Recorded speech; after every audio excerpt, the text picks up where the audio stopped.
I think it's an amazing gathering. Different minds, different conversations being had, important conversations as well that we need to have, like AI, policies, everything that has to do with that space. Really excited to have the amount of investors flying from all over the world to obviously experience the power of the innovation that exists in Nigeria. GITEX is a body that has done so great in other nations.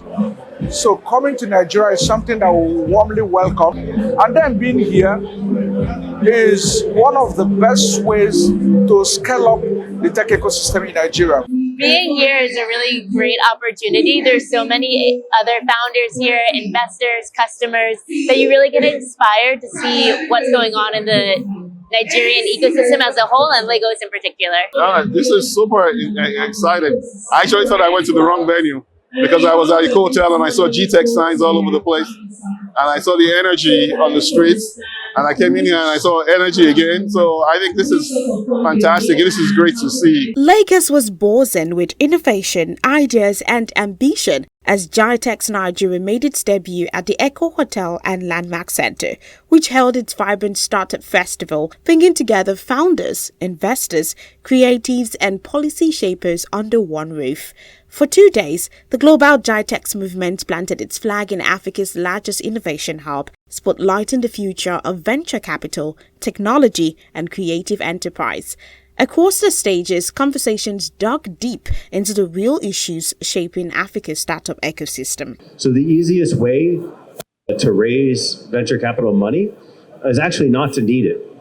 And so if we're focused on building businesses with positive unit economics that grow and hopefully can go cross-border over time, then we can build success cases, and those exits will come, and then more capital will come to the continent. From the world of venture capital, managing partner Odba Bite Oduneye addressed debates on whether microfunds are merely vanity projects until real capital arrives. Some companies are going to stay microfunds forever. It's not sort of like a graduation from micro to macro and whatever the case might be. It doesn't necessarily mean the size of the fund, right? The size of the fund doesn't automatically make you better or more sophisticated. You have a lot more money to play with, yes. But it doesn't go into bearing with regards to one fund being better than another. The overwhelming thing is returns on investment. At the moment, we're really excited about big funds because we have no capital on the continent. But I don't think they're vanity projects. They're the only projects. And what I mean by the only projects is we have to start small because nobody's giving us investments. Speaking after the panel on what AI really means for Nigerian creators, CEO Slick City Studios Malik Afebwa explored the need to see AI as a tool and not a threat to a cultural originality. AI is just a tool, and how you utilize that tool depends on the user.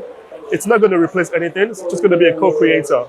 And I feel like it's going to be a daily part of our lives. The only fear for AI doing that is if we don't adopt it. And that's going to be colonization 2.0. Founder and CEO of Kuramo Capital, Wale Adeosun, highlighted the biggest mistake global investors keep making about Africa. I think the single biggest mistake is just not understanding the continent as well. And it's that risk perception that they all have of what's. We're very fortunate that the Afrobeat stars are helping us lower that risk perception. And the more they lower that risk perception, the more the risk premium is lowered, and the better we will see more foreign investors coming to the country. Very super smart. You're learning global best practices they want, and then you're writing code and solving global problems. So I think the world understanding that this is happening in Nigeria is really the biggest challenge.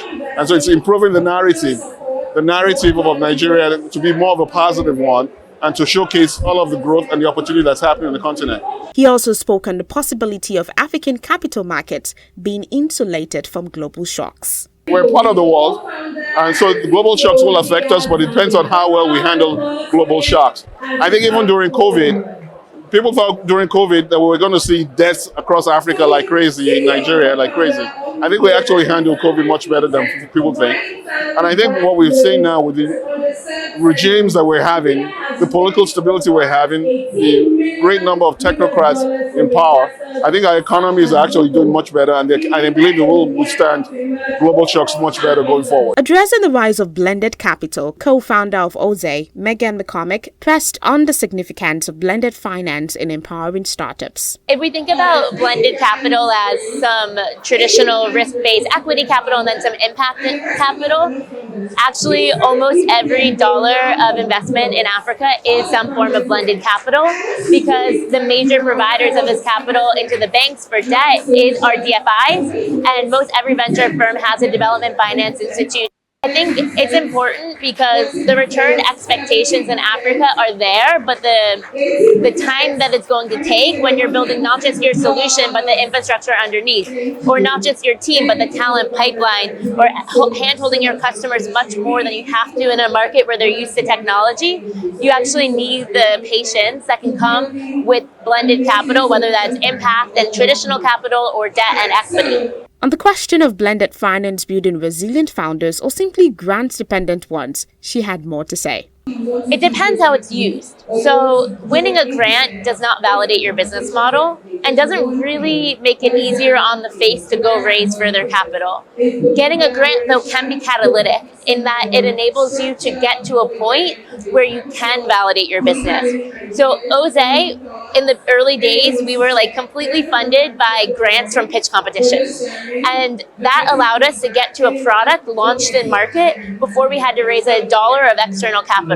So that money in itself wasn't a proof point for us, but that money enabled us to get to the point where we could have proof points for more traditional VC. On the high energy side of the festival, the Discovery Zone Pitch Fest turned the spotlight on bold new startups. Founders shared what it meant to pitch at GITEX Nigeria and the innovations powering their ventures. Yalo essentially enables Africans to pay their rent monthly rather than annually, which is the norm. We partner with businesses so that their employees can get access to rental financing. I've actually been earmarking GITEX for a while. I know they do in Morocco and Dubai. So for them to come home to Nigeria is very welcome. So OneNote is an online pharmacy and healthcare platform providing access to medicines and healthcare solutions for patients.